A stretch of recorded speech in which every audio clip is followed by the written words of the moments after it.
전쟁의 공포가 절정으로 치닫는 현 시각, 한 시대를 풍미했던 예언가이자 3차 세계대전을 소름돋게 그려낸 이의 예언이 다시금 떠오르고 있습니다. 알로이스 이를마이어, 1차 세계대전에서 사고를 당했던 참전 용사이자 2차 세계대전 당시에는 예언 능력으로 아군을 도왔던 예언가이며 자신의 예언 능력으로 경찰의 범죄 수사까지 지원함과 동시에 법정에서 자신의 예언 능력을 판사에게 입증시킨 한편 자신의 죽음까지도 내다보았던 영능력자인데요.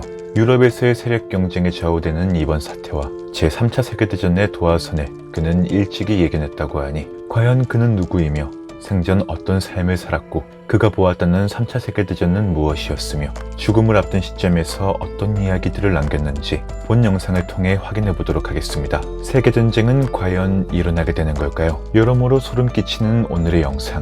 늘 드리는 말씀처럼 예언은 그저 흥미로 감상하시되 결코 맹신하시면 안 됩니다. 그렇다면 오늘 영상 지금 바로 시작합니다. 독일 한 농부의 아들로 태어난 이를마이어. 그는 1차 세계대전 당시였던 1914년부터 1916년까지 군인으로 복무했습니다.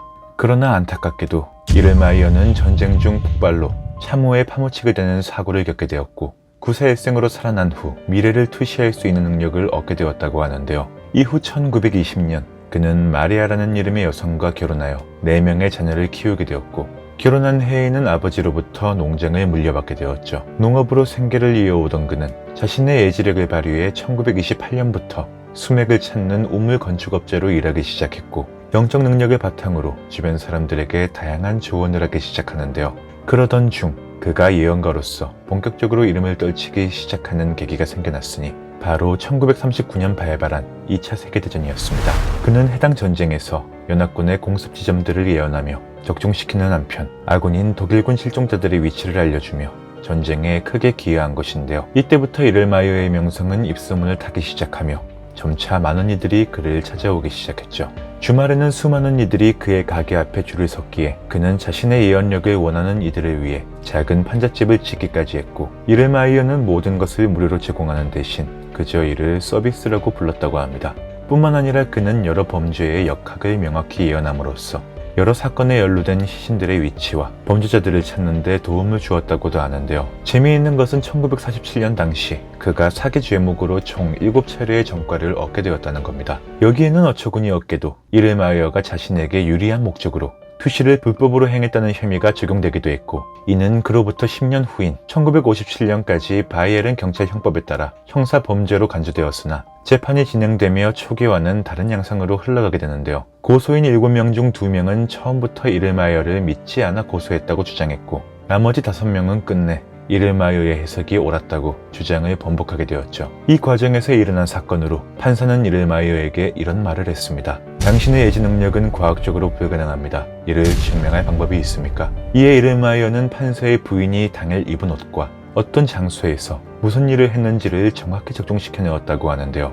결국 사기에 대한 유죄 판결은 무효화되었고 법원 또한 확실성을 결정할 수 없다는 이유로 이를마이어에게 무죄를 선고하게 됩니다. 뿐만 아니라 그가 행한 선의와 놀라운 능력을 증언한 많은 증인들의 의견이 크게 참작되었다고 하는데요. 그런 의미에서 지금 루팡이 입고 있는 빤스색을 맞추시는 분께는 루팡이 아껴 입은 소중한 빤스를 선물로 드리겠습니다. 이를마이어는 1959년 자신이 사망할 것이라고 말했고 해당 연도에 실제로 간암으로 인해 숨을 거두었습니다. 그는 자신의 생애였던 1950년대 초반부터 자신이 죽고 난 이후의 일들에 이르기까지 수많은 예언들을 적중시켜내었으니 그 예언들은 다음과 같습니다. 하나, 먼저 전례 없는 경제 회복이 있을 것입니다. 둘, 전에 없던 믿음의 타락이 뒤따릅니다. 셋, 그런 다음 전례 없는 도덕의 부패가 일어납니다. 넷, 엄청난 수의 낯선 사람들이 나라를 범람합니다. 다섯, 엄청난 인플레이션이 옵니다. 지폐는 점점 가치를 잃어가고 있습니다. 여섯, 곧 혁명이 뒤따릅니다. 일곱, 그런 다음 밤새 러시아인들이 서부를 습격하고 이는 3차 세계대전의 도화선이 됩니다. 실제로 제2차 세계대전 이후 70년대를 넘어 전례 없는 경제 회복이 있었고 2차 바티칸 공의회 이후 1970년대부터 현재까지 해당 사건들이 있었으며 2000년대 초부터 전 세계적으로 난민 문제가 발생하기 시작했는가 하면 인플레이션이 폭발적으로 일어났고 수많은 국가들의 국내, 국외에서 혁명들이 이어졌으며 마지막으로 러시아인들이 우크라이나를 침공하기 시작했죠. 물론 이들 중 상당수가 어디에나 갖다 붙일 수 있는 무적 예언이며 상황을 명확히 캐치할 수 없는 모호한 표현이라는 점이 있는 바를 참작하여 3차 세계대전에 관한 예언을 중점적으로 살펴볼 필요가 있을 텐데요. 죽음을 앞둔 그는 3차 세계대전에 관해 다음과 같이 말했습니다. 모든 것이 평화로울 때 새로운 중동전쟁이 발발한다. 대규모 해군이 지중해에서 서로 대치하게 되고 양국 간에는 긴장감이 고조된다. 그러나 실제 전투는 발칸반도가 불타기 시작하면서부터이다. 나는 큰 사람이 쓰러지는 것을 보았고 그의 곁에는 피 묻은 단검이 놓여 있었다. 이후 두 남자가 세 번째 권력자를 암살한다. 이들은 각기 다른 사람들에 의해 고용되었으며 살인자 중 한 명은 작은 흑인이고 다른 하나는 키가 조금 더 크고 밝은색 머리를 하고 있다. 발칸반도에 거주 중일 거라 생각하지만 정확히 말할 수는 없다. 그리고 곧 세 번째 암살이 일어나며 전쟁이 시작된다. 전쟁은 동틀 무렵인 새벽에 시작되어 빠르게 확전될 것이다. 농부들은 술집에 앉아 카드놀이를 하고 있고 창과 문을 통해 동쪽에서 온 아주 검은 군인들이 보이며 첫 번째 고통은 북서쪽 블루워터에서 시작하여 스위스 국경으로 옮겨간다. 그런 다음 동쪽에서 온 대규모 군대가 베오그라드로 진군한 후 이탈리아로 이동한다. 그 후 세 개의 기갑부대가 독일 서쪽 다뉴브강 북쪽에서 라인강을 향해 놀라운 속도로 전진한다. 대도시 프랑크푸르트에는 거의 아무것도 남지 않게 된다. 라인 계곡은 주로 하늘에 의한 공격에 의해 황폐화되며 독일과 유럽을 침공한 것은 러시아 군대다. 이를 마이어는 권력자들이 암살당하는 것으로 3차 세계대전이 발발할 것이라고 예언했으며 말인즉슨 유럽의 많은 지역이 러시아에 의해 공격을 받는다고 말했고 전쟁은 점차 확대되어 간다고 주장했는데요. 이후 큰 바다를 건너 보복이 오며 황색 용이 알래스카와 캐나다를 동시에 침공한다고 하였으니 큰 바다는 미국의 군대가 유럽을 구하기 위한다는 해석이 많으며 알래스카와 캐나다를 침공한다는 황색용은 중국이라는 의견이 지배적입니다. 이어서 우리가 주목해야 할 것은 그가 내린 결론입니다. 비행기들이 날아가고 노란색 먼지가 비처럼 쏟아진다.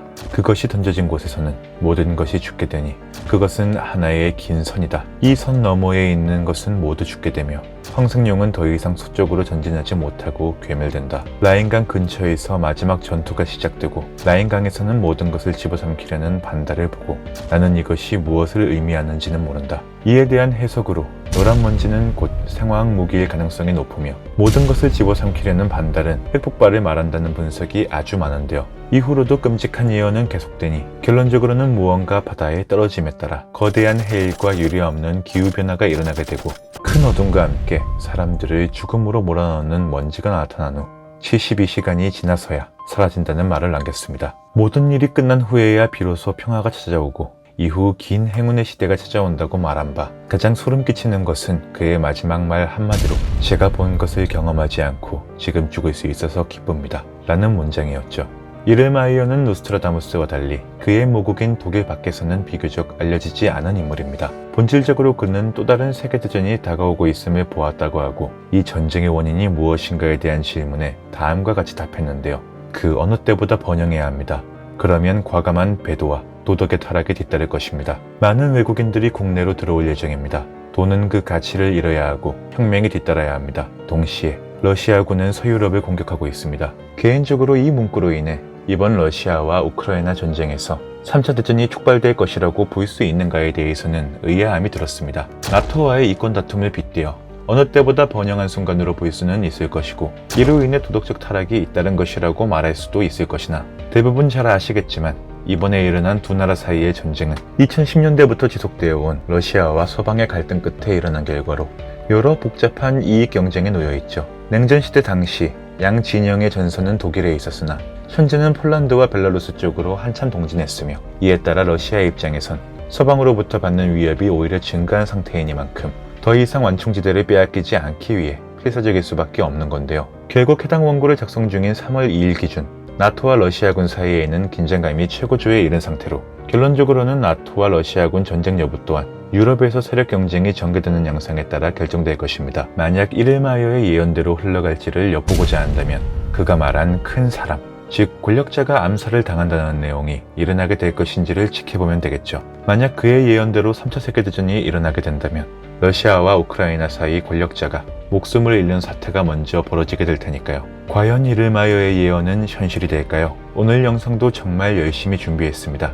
흥미롭게 또는 유익하게 보셨다면 영상 제작에 큰 힘이 되는 좋아요 버튼 한 번씩 클릭해 주시면 가슴 깊이 감사드리겠습니다. 모쪼록 정치인들의 싸움에 대신 피 흘리는 젊은 병사들이 하루빨리 가정으로 돌아갈 수 있기를 바라며 희생당한 이들의 넋을 기려봅니다. 이상으로 슬리로팡이었습니다. 오늘도 시청 감사드립니다.